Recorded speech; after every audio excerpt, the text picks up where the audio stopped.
Alright, so there it goes. And then you might want to leave it in the block.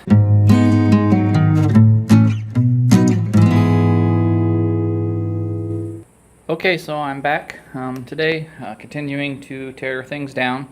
I never did get this off the oil tube when I had it facing straight up, so I'll gotta do that real quick. Found a quick tip on a forum today on one of the Jeep forums, but this is one of those little studs. It's actually the ground cable and it holds the dipstick tube in. But these stupid things, they always twist. It's the reverse Torx or whatever, so you need a little E socket.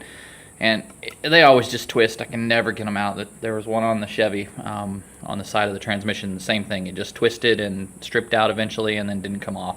So this guy had to put a jam nut on there and tighten those up real good. And then you can use the bottom one to loosen it. And then when you want to install it, you'll just go reverse and you'll use the top one and tighten it down. Of course, tightening it in is not a big deal because you're always going the right direction. But this trick works really good, and it gets that jam nut out, or the jam nut, and then it will break free that stud, and you don't have to worry about this getting all mangled and stripped out and stuff. So I've got my table transferred in. Took it out from over there by the garage and moved it in here. Got it cleaned off. It's kind of dusty and stuff, so I just went ahead and wiped it down real quick. And now I'm going to transfer all the parts off my workbench over to here so I can just keep them out of the way, and that way I can still use my workbench for some other stuff since I might have this in here for several weeks or a month even. If you don't have a big table like this, or even a big shop, if you're doing something like in your garage, I've seen lots of people get pretty creative. They've punched holes in shoe boxes to put the rods and the lifters in, and just kept stuff organized that way. Just as long as you keep it organized ever how you can, keep things in the right order and cylinder and all that kind of stuff. You could even fold down all the seats in the back of the Jeep and lay stuff in there. Put you down a tarp or something and just kind of lay things out in there, because it's not going anywhere while you have the motor out. So whatever you can do, whatever space you have. Like in the old place, we weren't allowed to work on cars in the front of the house where we used to live in the small neighborhood. And so, pretty much everything had to look like it was working after you were done. You couldn't just leave stuff laying around. So sometimes I put stuff in the back of the van when I was working on it, and then continued the next day. So same thing here, but just whatever you can do to keep it organized. Luckily I have this big nice table, so I've got most of it on half of that workbench, so that should be half of this table. They're about the same size. And so now I'll have another whole half because I have all the motor for the Cushman and stuff over there that I didn't have room. And so I'm going to lay it all out and kind of transfer it over to here. And then I'll start on the disassembly of the pistons and stuff.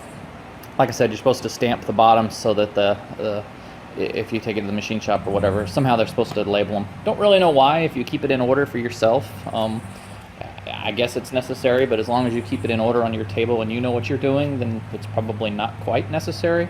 But I guess when you send them off, who's going to keep them in order for you? So anyway, that's what I'm going to do next. Okay, I don't have a number punch set, but I do have all that stuff I use for cleaning cast iron pans, the pots and stuff, the electrolysis, so that should work for etching. And so I just dipped some water out of my tub over here, and I got me some stencils out of our school box that we have in our closet. And let's see if this works.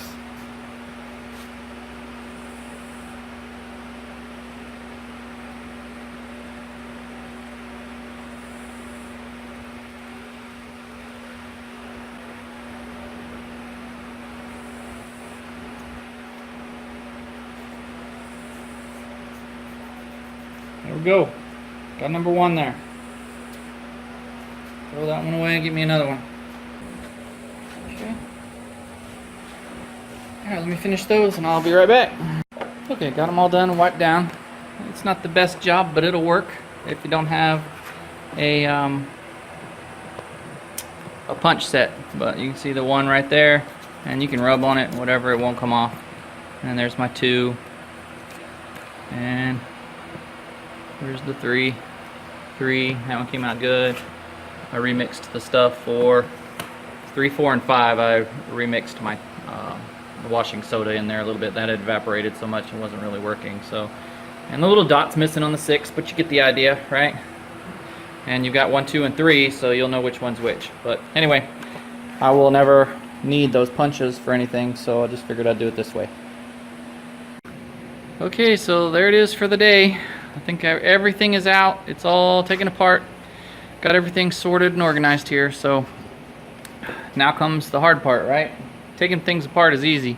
Putting them back together correctly is the hard part. But hopefully my book and a few videos over there will help. So now next step is to decide if we're just gonna do the minimum and bore the holes with one of those brushes. That's pretty much the minimum, because I don't really think we want to spend the money to take it to a machine shop, because that's going to be almost $500. We just want it to run, so we'll see. If I get some comments on here that convinces me, then I might.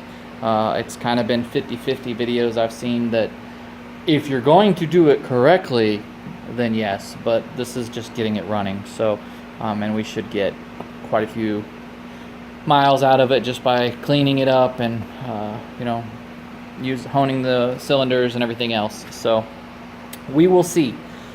Anyway, everything looks pretty good in there. Even that one that was bad, that was the broken piston there, and it looks pretty good other than some normal. They all have a little bit of buildup right about 2 inches down right there at the edge on almost every cylinder, and so that's what's going to need to be honed out and cleaned up. So I think I'll just take it out, power wash it real good, let it soak for a little bit, get it all cleaned up, and then start on the next step.